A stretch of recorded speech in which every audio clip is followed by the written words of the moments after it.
Welcome to Mindfulness Lists. Chapter 9 of the Untethered Soul is titled Removing the Thorn. In order to grow, you must give up the struggle to remain the same and learn to embrace change at all times. One of the most important areas requiring change is how we solve our personal problems. We normally attempt to solve our inner disturbances by protecting ourselves.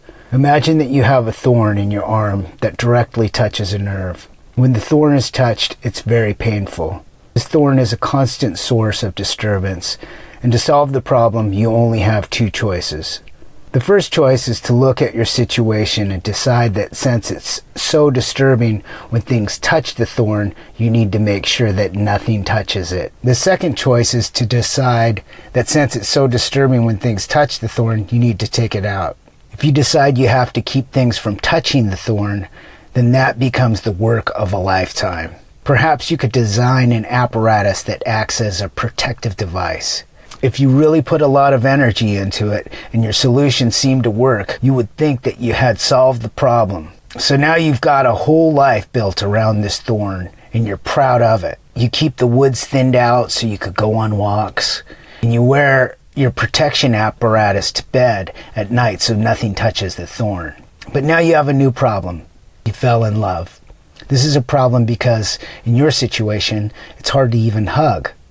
So you design another kind of device that allows closeness amongst people without actually touching. You make a full-time device that doesn't have to be unstrapped at night or changed over for hugging and other daily activities. I've solved my problem. I could do anything I want. This thorn used to run my life. Now it doesn't run anything. The truth is, the thorn completely runs your entire life. It affects all your decisions, including where you go, whom you're comfortable with, and who's comfortable with you. You actually feel that because you've minimized the pain of the problem, you've solved the problem. But it's not solved. All you did was devote your life to avoiding it. In order to apply the analogy of the thorn to your whole life, we'll use loneliness as an example. Let's say you have a very deep sense of inner loneliness. The loneliness is just like the thorn. It causes pain and disturbance in all aspects of your life. We have sensitivities about loneliness, about rejection, about our physical appearance, and about our mental prowess. We're walking around with lots of thorns touching right against the most sensitive parts of our hearts. You have the same two choices with these inner thorns that you did with the thorn in your arm. Surely it was obvious that you would have been better off taking out that thorn. Once the thorn is removed, you're truly free of it. But if you could choose to keep them without being disturbed by them, you must modify your life to avoid the situations that would stir them up. If you're lonely, you must avoid going to places where couples tend to be. If you're afraid of rejection, you must avoid getting too close to people. What is it that you can say or do in order to not feel so lonely? Notice that you're not asking how to get rid of the problem, you're asking how to protect yourself from feeling it. You do this either by avoiding situations or by using people, places, and things as protective shields. You'll marry the person who makes you feel less lonely, and you'll think that's natural and normal. You haven't removed the root of loneliness. You've only attempted to protect yourself from feeling it. The problem will be back the moment the external situation fails to protect you from what's inside. Should you be fortunate enough to find somebody who manages to diminish the feelings of loneliness, you'll then begin to worry about keeping your relationship with this person. If someone is attracted to you and this eases your feelings of loneliness, you wish you could say, "How do I need to act in order to please you? I could be any way you want. I just don't want to feel these periods of loneliness anymore." You now have the burden of worrying about this relationship. This creates an experience of underlying tension and discomfort.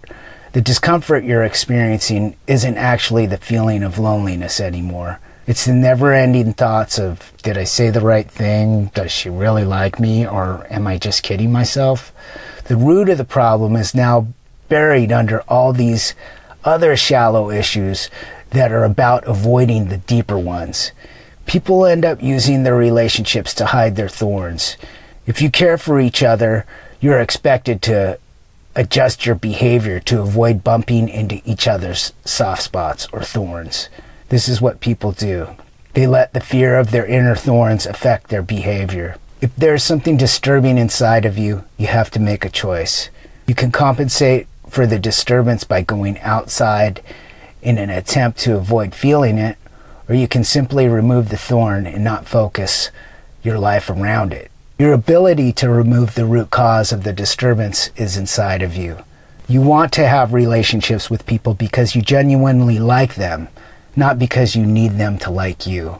In the deepest sense, you free yourself by finding yourself. You are not the pain you feel, nor are you the part that periodically stresses out. You are the one who notices these things. Because your consciousness is separate and aware of these things, you can free yourself. If you want, you can simply permit the disturbances to come up and you can let them go. Since your inner thorns are simply blocked energies from the past, they can be released. Suppose you're sitting at home watching TV. You're enjoying the program until the two main characters fall in love. Now instead of enjoying TV, you're sitting alone, caught in a wave of thoughts and emotions. What can you do to solve this besides eating something, calling somebody, or doing something else that might quiet it down? What you can do is notice that you noticed. The one who sees this is you, the subject, which you're looking at as an object. If you want to be free of these energies, you must allow them to pass through you instead of hiding them inside of you. Ever since you were a child, you've had these energies going on inside. These feelings are just part of the nature of being a human. You are the indwelling being that is aware of all of this. If you maintain your center, you can learn to appreciate and respect even the difficult experiences. The more you sit in the self, the more you will begin to feel an energy that you've never felt before.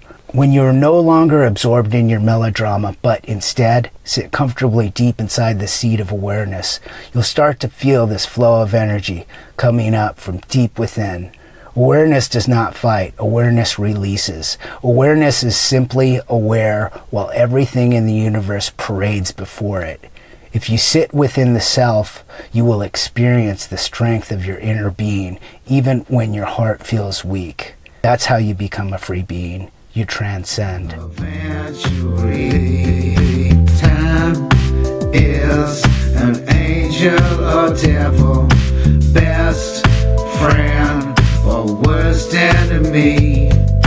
Great joy